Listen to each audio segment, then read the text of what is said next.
c'est la portée contre les vents contraires qui viennent régulièrement attaquer cette ambition commune. Eh bien, je crois que nous pouvons puiser dans son héritage, dans sa force, dans ce qu'elle nous a légué aujourd'hui, l'énergie pour continuer, encore et toujours, autour du mandat de l'UNESCO, à poursuivre cette utopie commune et magnifique. Je vous remercie. Excellence, Monsieur Anana Akufo-Addo, Président de la République du Ghana, Madame la Directrice Générale de l'UNESCO, chère Audrey Azoulay, Excellence Madame Kadi Diène Gueye, Ministre de la Jeunesse, des Sports et de la Culture du Sénégal, Madame la Présidente de la Conférence Générale, chère Simona, Madame la Présidente du Conseil Exécutif, chère Vera, Madame Awa Mbo Khan, Mesdames et Messieurs les ambassadeurs, chers collègues, distingués invités en vos rangs, grades et qualités, chers amis de l'Afrique et du monde. L'événement qui nous rassemble aujourd'hui est riche en symboles. Il constitue l'aboutissement heureux d'un souhait unanime, celui de tous les ambassadeurs africains en poste à l'UNESCO qui avaient exprimé le désir de célébrer un grand homme, Amadou Mahtar Mbow, premier Africain à diriger une institution du système des Nations Unies.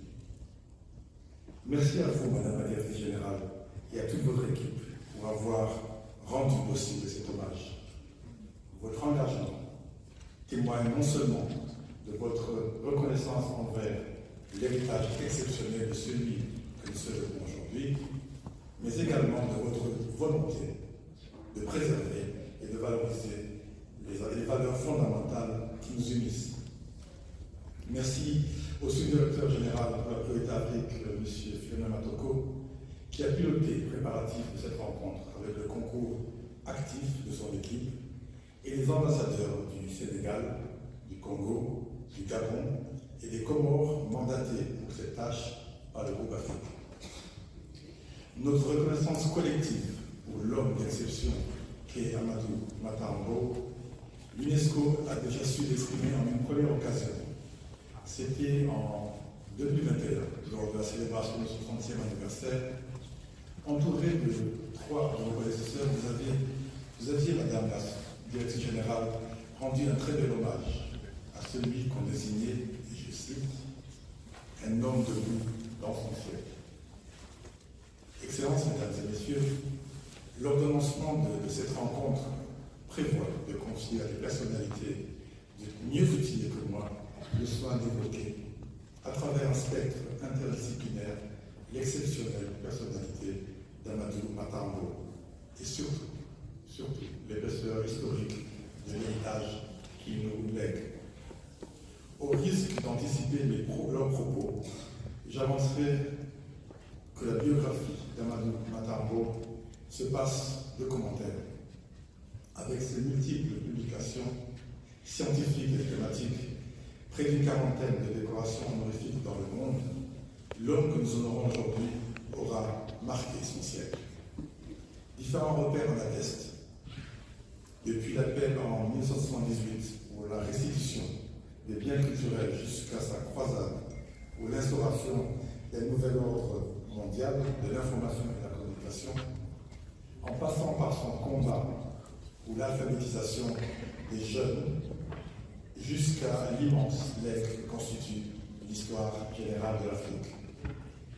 Héritier d'une tradition panafricaniste, forgé au sein de la Fédération d'étudiants d'Afrique noire en France, Amadou Mahtar Mbow cristallise aujourd'hui la fierté qu'éprouvent, bien au-delà de son pays d'origine, les intellectuels africains à l'évocation de son nom. Parce qu'il aura été, outre l'humaniste empreinte d'humilité, que tout le monde s'accorde à saluer, le pionnier et le visionnaire. On le sait, on l'a écrit, et on va sans doute encore l'entendre aujourd'hui. Amadou Mahtar Mbow n'aura pas seulement été un panafricaniste convaincu, ému depuis ses années universitaires d'un panafricanisme authentique, celui des pères de l'indépendance, parmi lesquels un certain Kwame Nkrumah.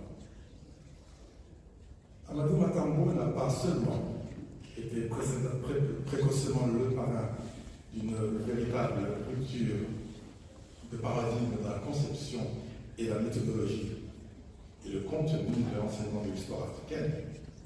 Il en aura le premier balisé le chemin avant même que ceux de notre génération consacrent la pertinence de cette problématique aujourd'hui centrale dans la déclinaison des programmes phares de la priorité Afrique.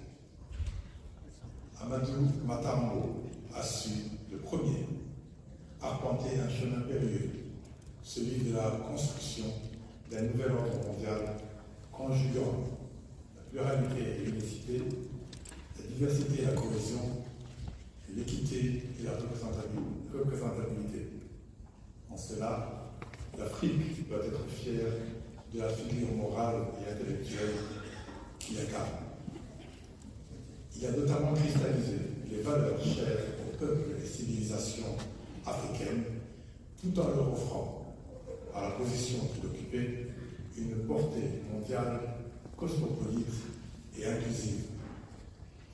Excellences, Mesdames et Messieurs, avec Amadou Matambo, bibliothécaire de l'Universel, puisse l'UNESCO porter toujours les valeurs d'une Afrique fière de sa contribution à l'histoire des civilisations et résiliente, et plus que jamais consciente de sa place dans le monde. Puisse l'UNESCO dédier à cet homme exceptionnel, dans ses murs, un jour peut-être, un espace baptisé de son nom. Je vous remercie de votre attention.